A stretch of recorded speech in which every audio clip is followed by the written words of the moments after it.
جو ہے اس کو ڈسکور کرنا اور پھر اس میں اسپرچویلٹی کے لیول جانا، یہ بہت مشکل اور خشک مضمون ہے.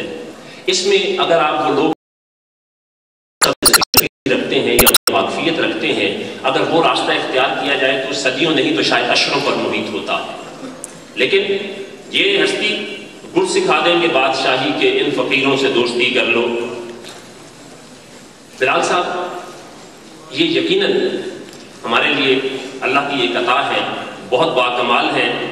اس والدین کے نہیں بلکہ قوم کے لال ہیں، بہت باکمال ہیں. تو آئیے ان کو سنتے ہیں، وہ سیلف اور اسپرچویلٹی کے بارے میں کرتے ہوئے ہمیں کس طرح سے اس اہم ترین چیز سے آگاہ کرتے ہیں.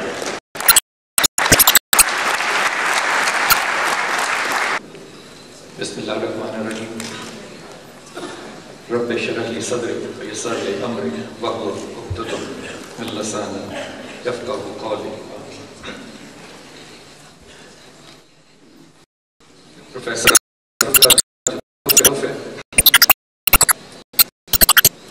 یقیناً نفس کا ایک فریب ہے. آج میں ابھی سوچ رہا تھا بیٹھا ہوا، جبکہ اسکالرز بھی سرکاری ہوتے ہیں، تو مجھے کل کوئی فون پہ کہہ رہا تھا کہ میراتھن کے دور میں تصوف پہ یا سیلف پہ بات کرنا کیسا ہوگا. تو میں سوچ رہا تھا کہ اس پہ بات کروانا سپیریئر یونیورسٹی کے نفس کا امتحان ہوگا. ایسا خشک موضوع اور ایسا زمانہ جس میں کہ دو طرح کے اسکالرز کو میں فیس کرتا ہوں اکیڈیمکلی. ایک وہ جو سرکار کی طرف سے پروموٹڈ ہوتے ہیں، اور ایک وہ جو لفظوں کو بھی سانس نہیں لینے دیتے. 5-7 منٹ کی گفتگو سننے کے بعد آپ کو سوچنا پڑتا ہے کہ ان الفاظ کے در حقیقت معنی ہوں کہ کیا.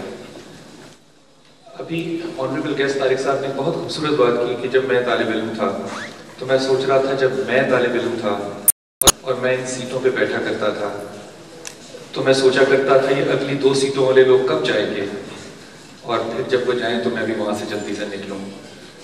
کسی مشکل موضوع کو کسی کے لیے بھی آسان بنانا یہ بڑا امتحان ہوتا ہے. میں لاہور میں نہیں تھا، میں واپسی پہ علی عباس سے فون پہ بات کر رہا تھا، پوچھ رہا تھا کہ کیا موضوع ہوگا اور اس کو کس طرح سے ہینڈل کرنا ہے، کیا طریقہ کار ہوگا مجلس کا. تو انہوں نے کہا کہ جو بھی ہوگا وہ تو آپ دیکھ لیں گے، آپ یہ بتائیں مذہب پہ تو کوئی بات نہیں ہوگی.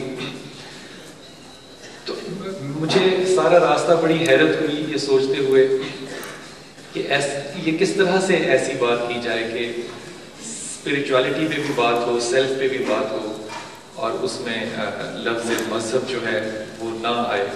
اس میں بھی آرکیٹیکٹ ایک بڑی پروفیشنل سی جو ابیلٹی ہم لوگوں کو ٹریننگ کے طور پہ دی جاتی ہے، دیٹ از کہ اگر آپ نے مذہب پہ بات بھی کرنا ہے تو you must sound secular. So I will try to make this topic as easy as possible. لیکن اس کے باوجود اس موضوع کو سمجھنے کے لیے تھوڑی سی توجہ کے علاوہ تھوڑا سا آپ کا جو دھیان ہے وہ ہسٹوریکل پرسپیکٹیو کی طرف اگر رہے تو یہ آپ کو اور مجھے دونوں کو بہت زیادہ مدد دے گی. جو ہسٹری آف مین کائنڈ ہے، انسان کی جتنی بھی تاریخ ہے اور جتنی بھی تاریخ مذہب کی ہے،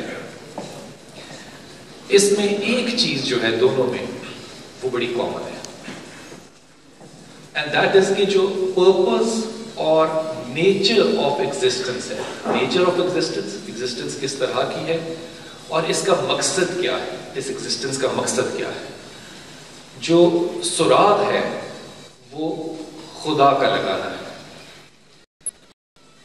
اگر خدا کا سراغ مل جائے تو یہ جو بحث اور یہ جو مباحثہ ہے یہ اپنے اختتام کو پہنچتا ہے. اب اس ساری بحث کو جنریٹ کرنے کے لیے کہ جو پرپز آف ایگزسٹنس ہے اور جو نیچر آف ایگزسٹنس ہے اور جو سراغ خدا ہے، اس تک پہنچنا کیسے ہے.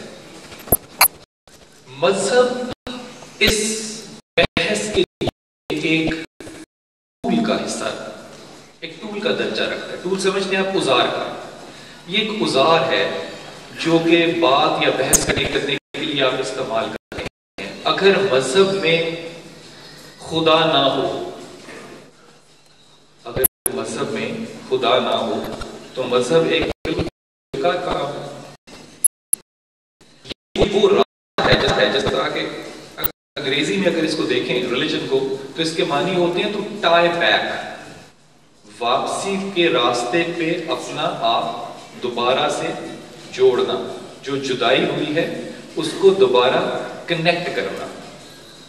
مذہب ایک راستہ اور ایک ٹول کے طور پہ استعمال کیا جاتا ہے جب کہ یہ سمجھنا ہو کہ ایگزسٹنس یا نیچر آف ایگزسٹنس کیا چیز ہے۔ راستے میں نماز میں دو صورتوں سے میرا واسطہ پڑا، ایک سورہ یوسف سے اور ایک سورہ آل عمران سے۔ اسی وقت میں نے ایک نوٹ لکھا پروفیسر افرف کی تربیت کے مطابق، جس میں کہ ایک بڑی خوبصورت بات خدا نے کی۔ اللہ جانتا ہے اور عطا کرتا ہے، خدا جانتا ہے اور عطا کرتا ہے۔ اب یہ بات ذہن میں رکھیے گا کہ ہمارا جو پرپز ہے وہ ایگزسٹنس کو اور نیچر کو سمجھنا ہے، سراغ لگانا ہے خدا کے ہونے کا۔ خدا جانتا ہے، اس کا جو تمام علم ہے وہ صرف خدا کے پاس ہے، ہمیں وہ عطا کرتا ہے۔ یہ خدا کا، خالق کا کہنا ہے کہ وہ عطا کرتا ہے۔ اب ایک اور بات دیکھیے،